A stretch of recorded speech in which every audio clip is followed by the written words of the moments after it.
Bienvenidos todos, paz del Señor. Sexta clase, introducción al Antiguo Testamento. En esta clase vamos a estudiar los 5 libros poéticos de la Biblia. Y vamos a iniciar con el primer libro poético, que es el libro de Job, un patriarca que experimentó el poder de la fe. Autor desconocido, se cree que lo escribió Eliú, uno de los personajes principales y testigo ocular del libro de Job. Periodo dentro del periodo pre-patriarcal, posiblemente entre el 2000 y 1800 a.C. Evidencia científica demuestra que fue el primer libro escrito de la Biblia. Un libro controversial. Job es siempre y ha sido uno de los libros más controversiales de la Biblia. Uno, por el desconocimiento de la naturaleza de Satanás. En el libro de Job se le otorgó a Dios la responsabilidad del bien, pero también se le achaca el mal que le acontecía al hombre. 2. El libro que usamos como texto para esta clase también lo presenta desde ese mismo punto de vista. Uno de los libros de sabiduría. Job pertenece al grupo de libros que se conocen como literatura de sabiduría, conjuntamente con Proverbios, Eclesiastés y algunos de los Salmos. La expresión hebrea que abarca el concepto de sabiduría es destreza para vivir. Incluye las guías necesarias para vivir correctamente tanto moral como socialmente. Principio de sabiduría. El principio de toda sabiduría para los hebreos y para los cristianos está basado en el temor a Dios, una total reverencia a Dios y el deseo profundo de agradarle provoca el pensamiento y la actitud sabia que nos aparta del mal. El temor de Dios nos lleva a una armonía perfecta y nos otorga poder para enfrentar las circunstancias y vencerlas. Tema central de Job. Habla de un hombre que lo perdió todo, salud, riqueza y familia, y lidió con la pregunta ¿por qué? Comienza con un debate entre Dios y Satanás. Continúa con 3 siglos de debates entre Job y sus amigos y concluye con un diálogo divino de los problemas de Job. Al final Job reconoce la soberanía de Dios, se arrepiente de su falta de fe y Dios le devuelve el doble de lo que tenía antes. Bosquejo. El ataque de Satanás contra Job, capítulo 1 al 2, capítulo 2, 10. 2. Job y sus amigos. 3. El mensaje de Eliú. 4. Diagnóstico divino de Job. 5. Bendición de Job. Ataque de Satanás contra Job. Los hijos de Dios son los ángeles que venían ante Dios para informar sobre su ministerio en la tierra. Así como Judá se coló entre los apóstoles, Satanás se colocaba entre los ángeles. Apocalipsis 12:10 enseña que Satanás tiene admisión al trono y que actúa como el acusador de nuestros hermanos. Satanás siempre ha querido probar que Dios nunca se ganará el amor desinteresado del hombre. Apoyo de Dios. Dios apoyó a Job, Reconoció que era un gran siervo, que tiene amor y temor. Inclusive lo exaltó ante Satanás, pero no tenía un argumento fuerte por la falta de fe del propio Job. Confesión derrotista y temerosa de Job. La confesión derrotista y temerosa de Job lo llevó a ser víctima de sí mismo y le dio argumentos a Satanás para lastimarlo, robarle, humillarle y derrotarlo. Job capítulo 3, 25 y 26. No fue que Dios permitió a Satanás aplastar a Job para enseñarle, sino que Job fue víctima de sus propios temores. Temor, espanto o miedo es fe a la inversa. Por eso, hermanos, debemos tener mucho cuidado. Jesús, en los evangelios, Él siempre le dice a los enfermos: hágase contigo como crees. O sea, la fe funciona del lado positivo y negativo. Puede funcionar así como le sucedió a Job, porque el miedo, el temor es fe a la inversa. Las cosas suceden así como uno cree. Por eso el cristiano tiene que siempre tener una mente positiva. Job y sus amigos. La teología de los amigos de Job mostraba que los sufrimientos están directamente relacionados con el pecado del hombre. El tema central del libro no es el sufrimiento, sino la posición o la actitud que el hombre asumía ante el sufrimiento en el viejo pacto. En la gracia, el sufrimiento se enfrenta con valentía y fe en lo que ya Jesús hizo en la cruz. La actitud es de desafío y victoria. El mensaje de Eliú. La teología de Eliú estaba basada en que Dios causaba el sufrimiento para purificar al justo. Esta también es todavía la teología de algunos grupos cristianos que carecen de rema. En la gracia, Dios torna el sufrimiento en adiestramiento, crecimiento, madurez, confianza y poder sobre las tinieblas. Es decir, que el sufrimiento del cristiano hoy en día, en el periodo de la gracia, es para crecimiento espiritual, para madurez espiritual, confianza y poder sobre las tinieblas. Diagnóstico divino de Job.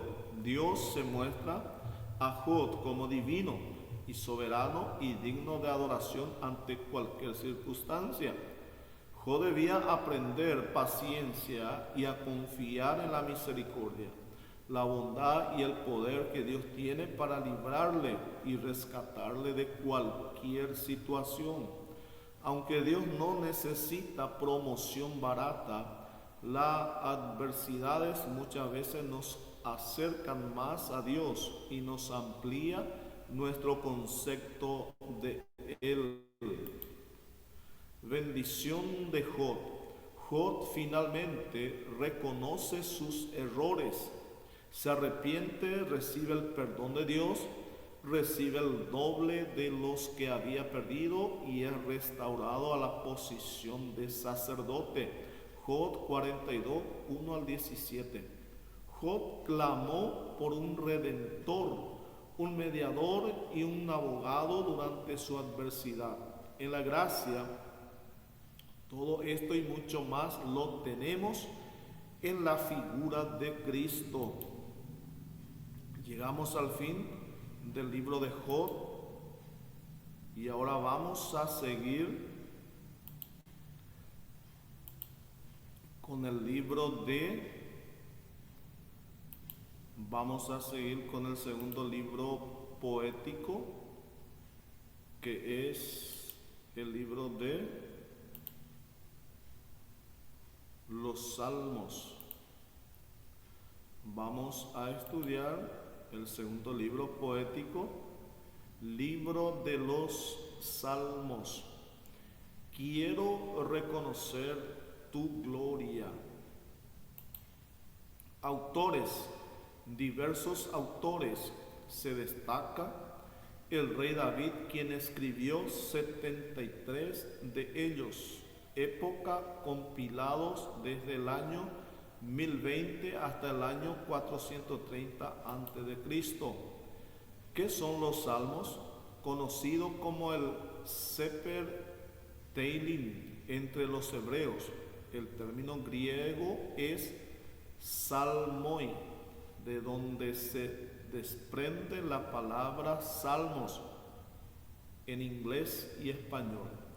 El libro más grande en tamaño y el más usado de la Biblia. Explora toda la gama de experiencias humanas en forma personal y práctica, escrito durante el periodo más intenso de la historia hebrea. Los salmos incluyen temas como jubileo, guerra, paz, adoración, juicio, profecía mesiánica, alabanza y lamentaciones. Los salmos eran acompañados con música de cuerdas. Era el himnario y el libro devocional del pueblo de Israel. El libro de los salmos era el himnario. Nosotros hoy día usamos el himnario de Sión o de gloria. Y el himnario de Israel era el libro de los salmos. Por eso no se dice vamos a leer Salmo capítulo 2 o 1, porque el libro de los salmos no tiene capítulo, sino número. Porque uno nunca va a decir vamos a cantar el himnario capítulo 3, por decirlo así. Y el salmo era el himnario y el libro devocional del pueblo hebreo. Por eso no tiene capítulo. Usted cuando va a leer el libro de los salmos, usted tiene que decir vamos a leer libros en los libros de los salmos. Pero el número, tanto el número 20, 21, 23, y cuando usted menciona el número, entonces usted tiene que decir de esta forma: Salmo número 40. Esa sería la forma correcta. Salmo número 40. Literatura poética. La característica literaria más evidente de los salmos es el paralelismo. Encierra la relación de una línea con la otra, o donde la segunda línea repite o amplía la idea de la primera. Ejemplo, vers 1:6. Porque Jehová conoce el camino de los justos, mas la senda de los malos perecerá. Tema central. Como vimos, el libro de los Salmos es una colección de poesía hebrea inspirada, exponiendo la adoración, describiendo las experiencias espirituales del pueblo judío. Esta es la porción más personal del Antiguo Testamento, dándonos una revelación del corazón del judío santo y recorriendo todas las escalas de sus experiencias con Dios y el hombre. En los libros históricos vemos a Dios hablando acerca del hombre, describiendo sus fracasos y sus éxitos. En los libros proféticos vemos a Dios hablando al hombre, reprendiendo a los impíos y consolando a los justos a la luz del por venir.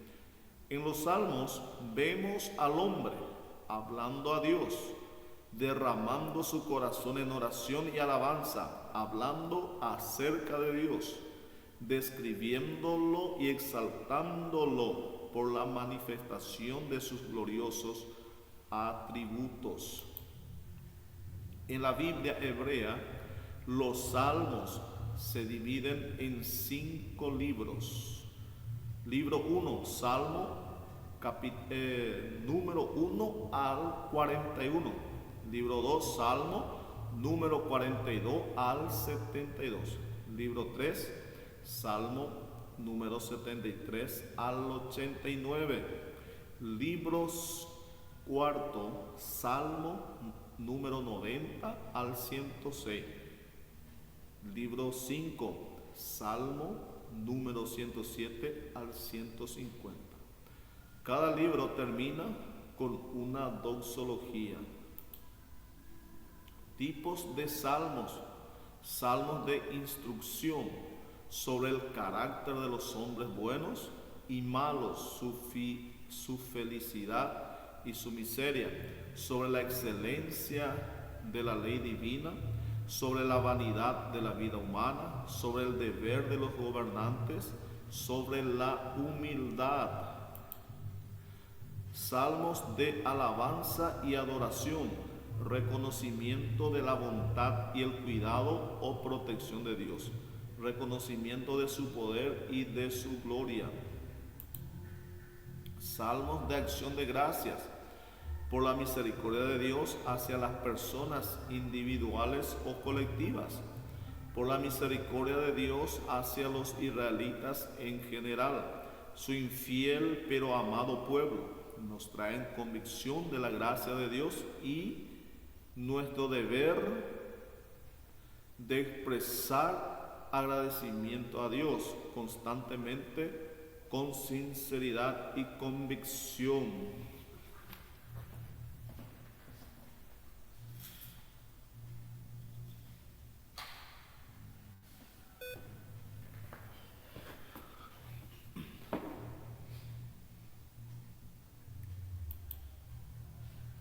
Salmos devocionales, expresiones penitenciales o arrepentimiento, expresiones de confianza en Dios bajo la aflicción, expresiones de extrema melancolía, oraciones en tiempo de angustia severa, oraciones cuando privados del culto público, oraciones en tiempo de aflicción y persecución, oraciones de intercesión. Salmos históricos, historia sobre la nación de Israel, su caminar, sus triunfos y fracasos y sus guerras.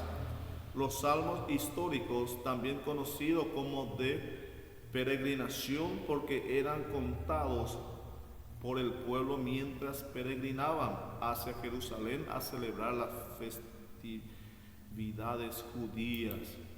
Salmos mesiánicos, profecías o anticipaciones sobre la vida y ministerio de Jesús, el Hijo de David, quien vino siglos después como el Mesías esperado. Salmo, tipología, cumplimiento. Aquí podemos ver el salmo y la tipología y el cumplimiento. Usted puede leer esto paso a paso.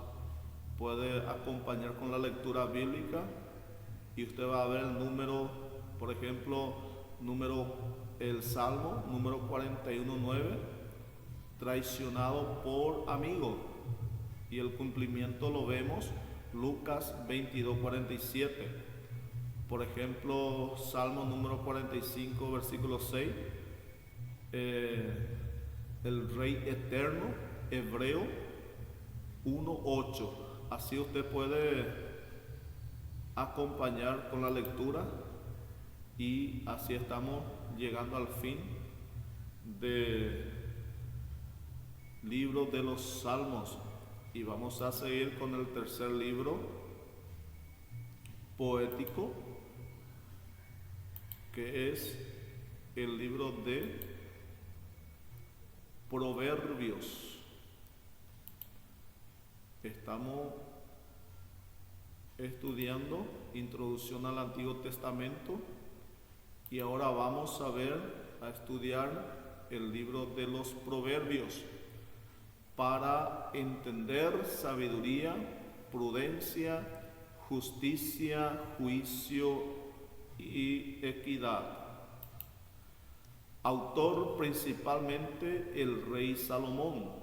Profecía, Primera de Reyes, capítulo 3, 11 y 12. Fecha alrededor del año 931 a.C. Terminados de compilar para el siglo V a.C.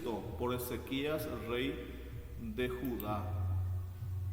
Datos generales. Proverbios provee instrucciones detalladas de parte de Dios para que sus hijos podamos vivir y lidiar con los asuntos de la vida diaria en forma exitosa. 31 proverbios, uno para cada día del mes. Se dice que si el creyente lee los proverbios y medita en ellos por un año sin interrumpirlos, llega a ser sabio. Esto es interesante. Título original en hebreo. Por ser Salomón el máximo contribuyente al libro de Proverbios, los hebreos le dieron el título de Misle, Shelomo o Parábolas de Salomón. El título del libro en español proviene del latín Proverbiorum o libro de Proverbios. Proverbios se incluye dentro del marco de la literatura sapiencial, muy común en el Oriente Medio. Naturaleza y propósito literario. Los proverbios son una combinación de poesía, parábolas, preguntas dirigidas, historias cortas, refranes de razonamiento sabio y citas de máxima sabiduría. Todo esto para dirigir al hombre a evitar el fracaso causado por la insensatez y la necedad. El nombre de Salomón aparece encabezando 3 de las secciones que él escribió. Capítulos 1 al 9, 10:1 al 22:16 y 25 al 26. Primera de Reyes, capítulo 4, versículo 32, dice que Salomón escribió 3,000 proverbios, de los cuales 800 están incluidos en el libro de los Proverbios. Es posible que Salomón también coleccionara y editara proverbios de otros autores. La literatura sabia de los proverbios no es exclusiva de los hebreos. Se registra en otras culturas como la egipcia, cuyos proverbios datan desde el 2700 a.C. Aunque el estilo de escritura es similar al hebreo, se diferencian en que carecen del carácter y los estándares de justicia del Señor.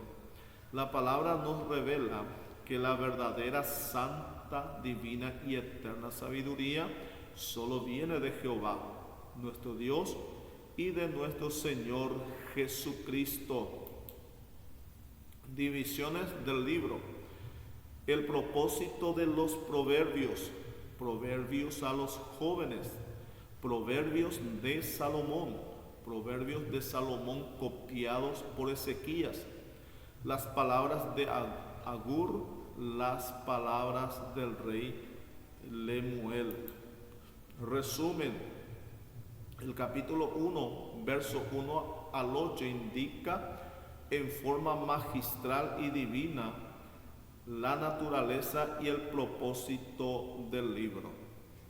La diversidad de los temas hace imposible un resumen justo del libro.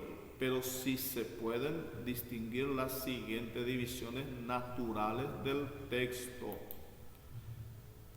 1, capítulo 1 al 9:18 ofrece una serie de consejos hablando de padre a hijo, escritos en forma de poemas cortos, corazón paternal.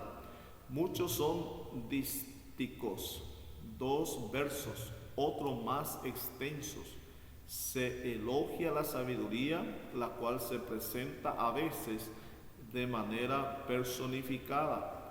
Es de notar el poema de advertencia contra la mujer ajena, que aconseja en contra del adulterio. 2, capítulo 10, 1 al 22:16, comunica la aplicación práctica de la sabiduría, establecimiento contrastes entre el hombre sabio o recto y el necio o malo. Ejemplos: el hijo sabio alegra al padre, pero el necio es tristeza de su madre. El necio será siervo del sabio de corazón. Las riquezas de los sabios son su corona, pero la insensatez de los necios es infatuación vana. 3, capítulo 22, 17 al 23, 34, encierra consejos o palabras de los sabios, tales como: inclina tu oído y oye las palabras de los sabios, y aplica tu corazón a mi sabiduría. Presta oído y escucha mis palabras, y aplica tu corazón a la ciencia. Según algunos eruditos, los proverbios contenidos en esta parte fueron, al parecer, extraídos de obras muy famosas de la antigüedad, especialmente la escrita por el egipcio Amenemope y el asirio Ajicar, inspirado por el Espíritu Santo. Al final hay unos versos que están antecedidos por las palabras: también estos son dichos de los sabios. Proverbios 24, 23. 4, capítulo 25, 1 al 29, 27. Esta sesión fue copiada por los varones sabios de Ezequías. Son también una serie de dísticos, como el que se corta los pies y bebe su daño. Así es el que envía recado por mano de un necio. El crisol prueba la plata y la homasa el oro, y al hombre la boca del que lo alaba. El hombre que reprendido endurece la cerviz, de repente será quebrantado, y no habrá para él medicina. 5, capítulo 30, 1 al 30, 14. Se encabeza esta sección diciendo: palabras de Agur, hijo de Jaque, la profecía que dijo el varón a Itiel y a Beal. No se tienen datos sobre quién fuera esta persona. Es probable que se trataba de un sabio de tiempos anteriores a Ezequías. Sus palabras constituyen una oración en forma poética. 6, capítulo 30, verso 15 al 30, verso 33. Son versos que utilizan recursos numéricos. La sanguijuela tiene 2 hijas que dicen: 3 cosas hay que nunca se sacian, aun la cuarta nunca dice basta. 3 cosas me son ocultas, aún tampoco sé la cuarta.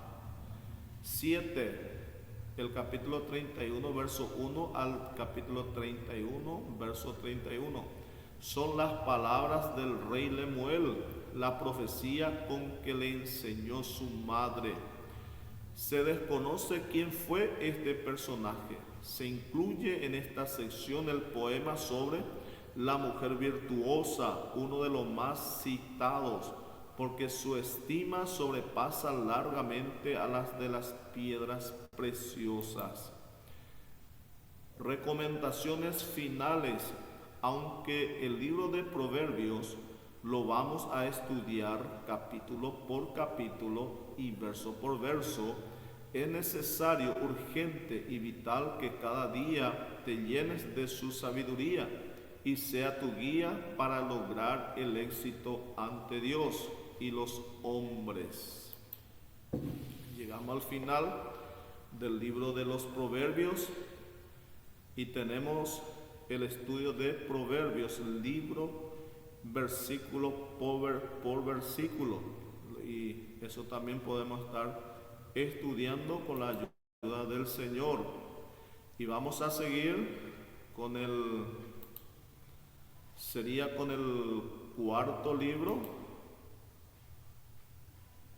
poético, que sería Eclesiastés.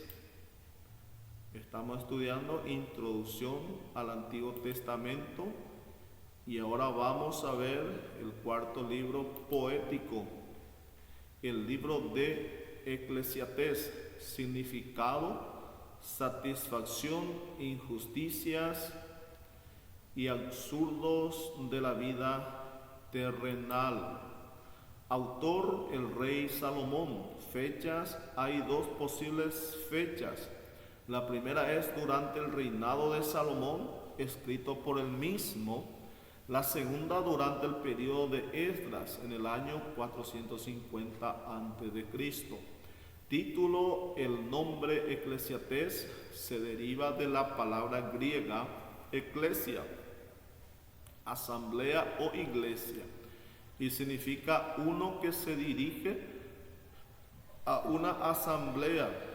Este término griego se traduce del título hebreo Coelet, que significa predicador o maestro. Tema: Eclesiastés es un libro profundo y problemático.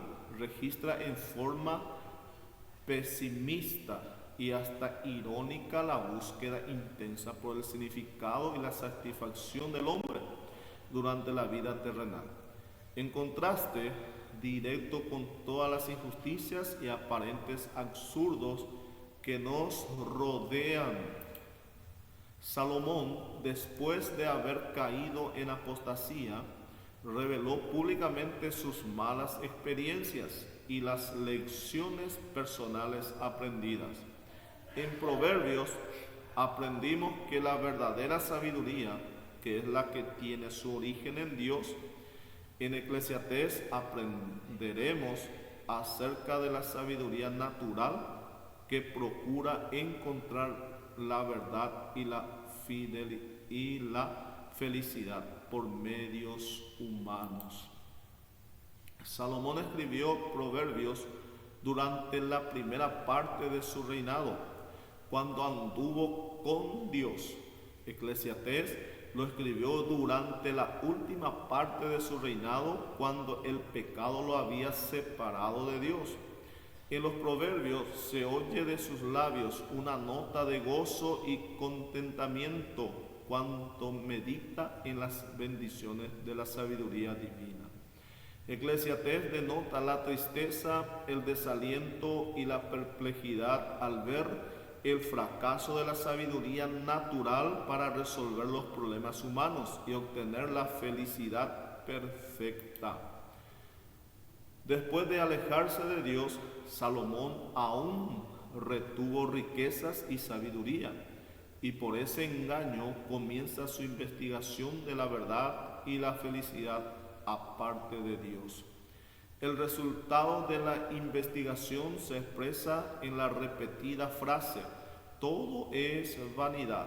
Salomón aprendió la siguiente verdad, que resume el tema de su libro: sin la bendición de Dios, la sabiduría, la posición y las riquezas no satisfacen. Antes, por el contrario, traen fatiga y decepción. Bosquejo del libro: la vanidad del placer y la sabiduría humana, la fidelidad terrenal, sus obstáculos y medios de alcanzarla, la verdadera sabiduría práctica, la verdadera sabiduría para la vida del hombre. Conclusión. Advertencia. Eclesiastés detalla muchas cosas que no están de acuerdo con otras enseñanzas de la Biblia. Es el registro inspirado de las palabras no inspiradas de un hombre natural, quien razona acerca de la experiencia humana y la providencia divina. De esta misma manera, la Biblia contiene muchas palabras de hombres impíos. Las palabras no son inspiradas, pero el registro es inspirado. La vanidad del placer y la sabiduría humana. Salomón expone el tema de su discurso: la vanidad de todo esfuerzo y luchas humanas. Todo esfuerzo es vano, porque la mente que procure encontrar los decretos de la vida, los secretos de la vida, nunca será satisfecha. Los hombres van y vienen sin descubrir la solución de los problemas de la vida, pero el mundo continúa existiendo con sus misterios no resueltos, de modo que fracasan la sabiduría teórica del hombre. Salomón ahora aplica su sabiduría práctica al problema de encontrar la felicidad. El resultado de su investigación es decepción.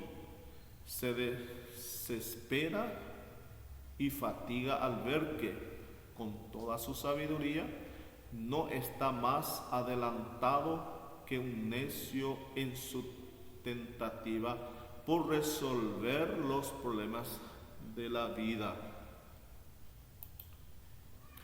Al considerar las riquezas que él ha acumulado por medio de mucho trabajo y que no le han dado satisfacción, las tendrá que dejar a uno que no ha trabajado por ellas. Es abrumador. Hay un sentimiento de pérdida de tiempo y energía por lo vacío y falto de valor que es el esfuerzo. Llega a la conclusión de que lo mejor para el hombre natural es obtener el placer mayor posible de esta vida y al mismo tiempo hacer lo mejor por vivir una vida moral. La felicidad terrenal, sus obstáculos y cómo resolverlos. Salomón razona: para poder alcanzar la felicidad, uno debe reorganizarse en sus bendiciones y hacer uso recto de ellas. Uno debe regocijarse en sus bendiciones y hacer uso recto de ellas. Revela que la felicidad humana es limitada, porque toda acción y esfuerzo humano están restringidos y dependen de una ley más elevada e inalterable: destino. Salomón explica que todo lo que venga, ya sea bueno o malo, tiene que venir, pues todas las cosas tienen su tiempo y el hombre no puede cambiar ese orden. Así que debe someterse a eso y obtener toda la felicidad que pueda de la vida. Registra que la felicidad humana está limitada por causa de la ignorancia del hombre natural de las cosas sobrenaturales y la eternidad. Es tan incierta para Salomón la esperanza de una vida futura que piensa que así como los animales, solo resta gozar su vida actual. Es la misma condición del hombre actual. Menciona los obstáculos de la felicidad: el infortunio personal de muchos hombres y los males de la vida social y civil. Exhorta que la felicidad debe alcanzarse teniendo temor de Dios, absteniéndose de la injusticia, la avaricia y la violencia, y mediante el disfrute moderado de los placeres y tesoros de la vida concedida por Dios. La verdadera sabiduría práctica, la verdadera sabiduría consiste en el desprecio del mundo y sus concupiscencias, en un espíritu quieto y resignado, en el fervoroso temor de Dios, un sincero reconocimiento del pecado. Esta sabiduría debe ser conservada a pesar de las concupiscencias del mundo y a pesar de las tentaciones, la deslealtad, la rebelión, las injusticias y las opresiones. La verdadera sabiduría para la vida del hombre. La manera de obrar de Dios con el hombre es a veces misteriosa, pero eso no debe desanimar al hombre sabio de tomar una parte activa en la vida. Debe de disfrutar de esta vida y usarla de una manera provechosa, aun cuando el resultado de la labor humana es a veces incierto. El hombre no debe desanimarse en su búsqueda de la sabiduría. En presencia de la insolencia, del orgullo, la violencia y los insensatos afortunados, el hombre sabio debe conservar su mente en paz mediante el silencio y la modestia. Conclusión: después de sus razonamientos, algunos de ellos verdaderos, algunos parcialmente ciertos y algunos falsos, Salomón llega a sus propias 4 conclusiones. Estas conclusiones representan, según él, las mejores a las que el hombre natural puede llegar para alcanzar felicidad y favor con Dios. 1. Ser bondadoso, hacer lo recto y ser fiel al llamado que se tenga. 2. Gozar de esta vida de una manera tranquila y feliz. 3. La importancia del temor de Dios en vista de un juicio venidero. La importancia de observar los mandamientos de Dios para bendición. Sin Dios, todo es vanidad. El aprendizaje es cinismo. La grandeza es dolor. El placer es decepción. El trabajo es fastidioso, la filosofía es vacía, la eternidad es incomprensible, la vida es depresión, la religión es hueca, las riquezas son desvelantes, la existencia es frustrante, las obras son inalcanzables. La sabiduría es desesperante. Todas estas cosas sería: sin Dios todo es vanidad. Fin del libro de Eclesiastés. Y vamos a seguir con el último libro poético. El último libro poético es Cantar de los Cantares. Estamos estudiando Introducción al Antiguo Testamento y ahora vamos a finalizar esta clase con el libro Cantar de los Cantares, el manual hebreo del matrimonio. Autor: el rey Salomón. Época: cerca del comienzo del reinado de Salomón, alrededor del año 965 a.C. Título: el nombre en hebreo es Sir Asirim, que significa la mejor canción. El nombre de este libro en la Biblia hebrea es Cantar de los Cantares y es llamado así, porque de todos los cánticos de Salomón, este es el principal. Salomón escribió un total de 1005 canciones, según Primera de Reyes 4:32. Texto clave, Cantares capítulo 6 y el verso 3 es el texto clave de este libro. Término clave, amado, aparece más de 20 veces en el libro. Cantares es un libro de poesía de amor romántica. Los amantes, el novio y la novia, se refieren el uno al otro apasionadamente. La novia le llama a él amado y el novio la llama a ella amada. Resumen general: una novia y un novio, o una esposa y su esposo, celebran el regalo de Dios del amor que comparten, describiendo con pasión exuberante la dimensión física, emocional y espiritual de su intimidad. Tema: el Cantar de los Cantares de Salomón es una historia de amor, donde abundan las metáforas y la imaginería oriental, que glorifica el afecto puro y natural y señala la simplicidad y la santidad del matrimonio. Cantares tiene un significado revelado al inferir y describir el amor y la relación entre Jehová e Israel y el amor de Cristo por la Iglesia. Bosquejo: la desposada en los jardines de Salomón. La desposada pide una promesa de amor y alaba al amado. La desposada hace una súplica a las hijas de Jerusalén para que no desprecien su humilde origen y pregunta dónde podrá encontrar a su amado.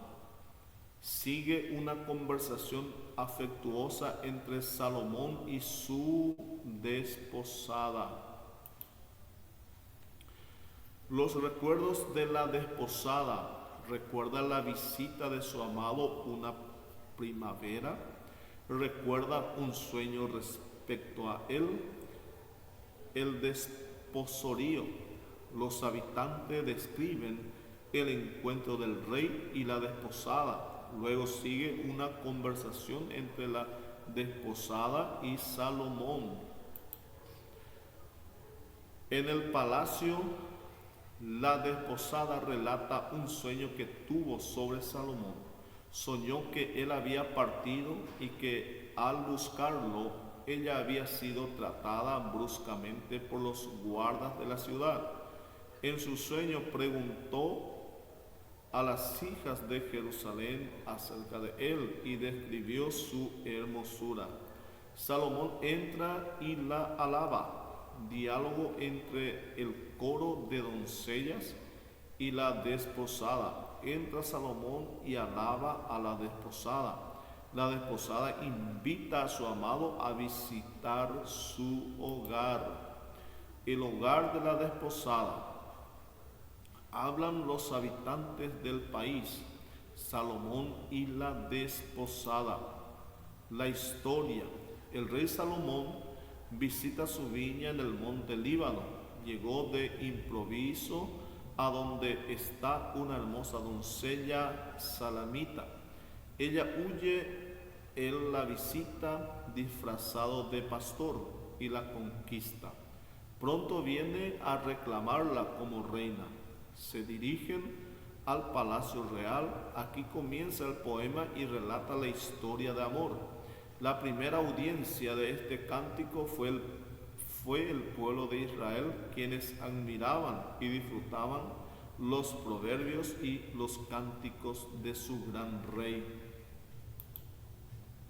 Nota: en su poesía, los orientales son dados a expresar con claridad aún los temas más íntimos, con un lenguaje llano, extraño y a veces incómodo para la mayoría de los lectores occidentales. Aunque no hay nada que ofendería al más modesto oriental. Cantares es indudablemente un canto de amor terrenal muy puro para los que llevan una vida de pureza sencilla. Estos cantares están llenos de hermosura que expresan el lenguaje del amor humano. Cantares no enseña directamente acerca de la redención, salvo la analogía del amor entre el hombre y la mujer, comparado por el de Dios y su pueblo. No obstante, las experiencias espirituales expresan el vínculo de los que han sido ganados por Dios en Cristo y de esa manera han llegado a amar y conocer al Señor. Propósito.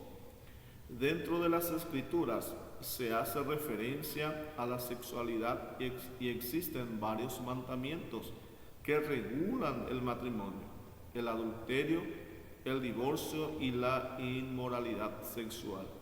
Pero solo en Cantares se hace énfasis en que la pareja debe disfrutar la intimidad y perpetuar el romanticismo.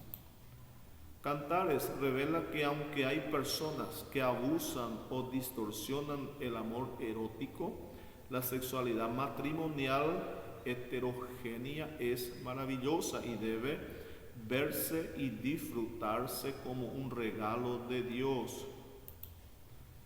Las expresiones dominantes y apasionadas de Cantares en cuanto al disfrute de las relaciones sexuales infieren la libertad con que tanto la esposa como el esposo deben confiárselas sin inhibiciones como parte del romanticismo dentro de las éticas morales. Enseñanza espiritual del libro de Cantares.